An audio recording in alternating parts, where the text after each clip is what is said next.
नमस्कार दोस्तों, दीप के ऑफिशियल में आप सभी का स्वागत है। आशा करती हूँ आप सब लोग ठीक होंगे।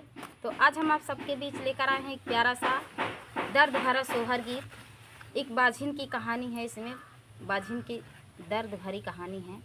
तो आप लोग सुनिएगा और कमेंट में ज़रूर बताना दोस्तों ये गीत आप सबको कैसा लगा। तो देर न करते हुए चलिए सुनाते हैं एक प्यारा सा सोहर गीत।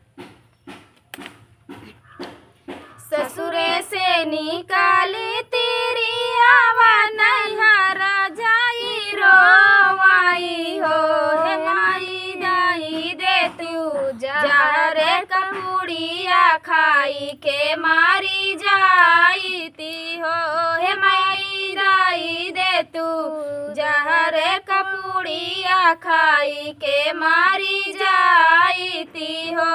इतनी बचाना सुनाई माई आता बेटी से पूछाई हो, हे बेटी कवाने संकटा तोहरे जिया जहरा हमसे मांगी हो, हे बेटी कवाने संकटा तोहरे जिया जहरा हमसे मांगी हो।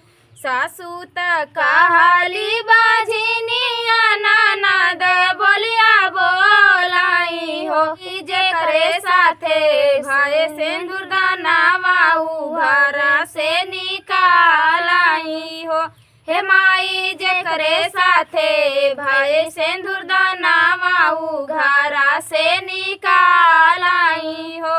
जाऊ ना मोरी बेटी अपने घर, तू अपने सजाना घरे हो, हे बेटी तो हो जो, हे बेटी तो हो का जो देखी है बहुरिया बहुआ बाझिन होई हाई हो, हे बेटी तो हो का जो देखी है बहुआ बाझिनिया बहुआ बाझिन होई हाई हो। नैहरे से रूठी बिटिया जमुना तीरे रोवाई हो, हे जमुना ये कलहार दाई दे तू डूबी के मारी जाईती हो, हे जमुना ये कलहार दाई दे तू डूबी मारी जाईती हो।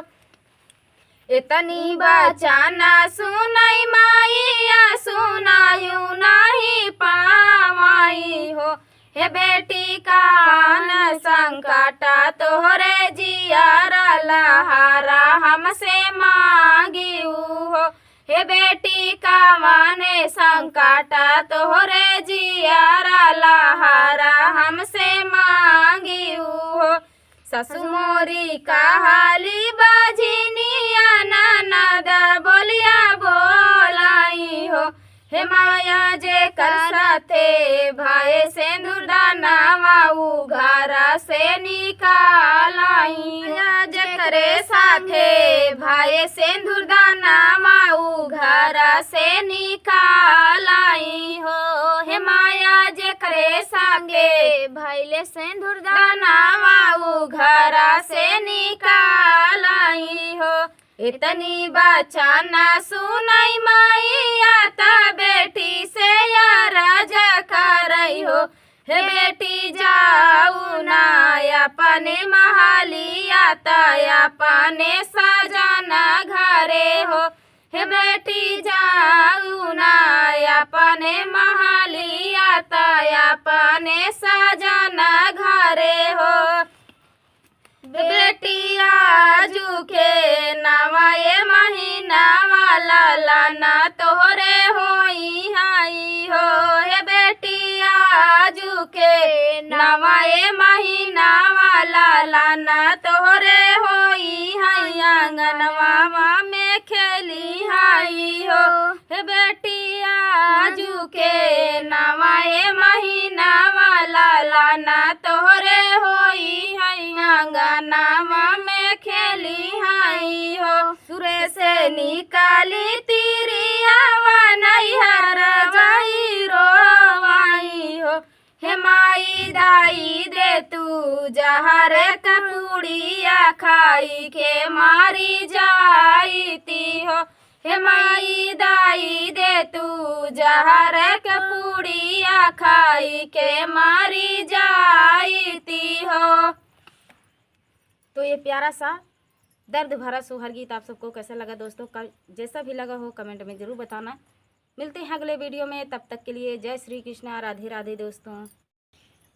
नमस्कार दोस्तों, दीप के ऑफिशियल में आप सभी का स्वागत है। आशा करती हूँ आप सब लोग ठीक होंगे। तो आज हम आप सबके बीच एक प्यारा सा चुटकुल्ला नाच गीत लेकर आए हैं। आप सबको कैसा लगा कमेंट में ज़रूर बताना दोस्तों। बहुत प्यारा चुटकुल्ला नाच गीत है दोस्तों, फुल वॉच करके सुनिएगा और जैसा भी लगा कमेंट में ज़रूर बताना दोस्तों। चलिए सुनाते हैं प्यारा सा चुटकुल्ला नाच गीत। छह लड़ियाँ टूटी चमक चंदन हार की, छह लड़ियाँ टूटी चमक चंदन हार की, छह लड़ियाँ टूटी चमक चंदन हार की, छह लड़ियाँ टूटी चमक चंदन हार की। हरवा पहिरी हम बागो गईली, हरवा पहिरी हम बागो में गईली। ओ मलिया पूछे तू बेटी किस बाप की, ओ मलिया पूछे तू बेटी किस बाप की। बेटी हवलदार की, बहुआ थानेदार की, हाथ मत लगाना बहिन गुंडेबाज की, हाथ मत लगाना बहिन गुंडेबाज की। छह लड़ियाँ टूटी चमक चंदन हार की, छह लड़ियाँ टूटी चमक चंदन हार की, छह लड़ियाँ टूटी चमक चंदन हार की। हरवा पहिरी हम कुआना पे गईली, हरवा पहिरी हम कुआना पे गईली। ओ कहरा पूछे तू बेटी किस बाप की, ओ कहरा पूछे तू बेटी किस बाप की। बेटी हवलदार की, बहुआ थानेदार की, हाथ मत लगाना बहिन गुंडेबाज की, हाथ मत लगाना बहिन गुंडेबाज की। छह लड़ियाँ टूटी चमक चंदन हार की, छह लड़ियाँ टूटी चमक चंदन हार की, छह लड़ियाँ टूटी चमक चंदन हार की। हरवा पहिरी मैं तो महलो गई थी, हरवा पहिरी मैं तो महलो गई थी। ओ रजवा पूछे तू बेटी किस बाप की, ओ रजवा पूछे तू बेटी किस बाप की।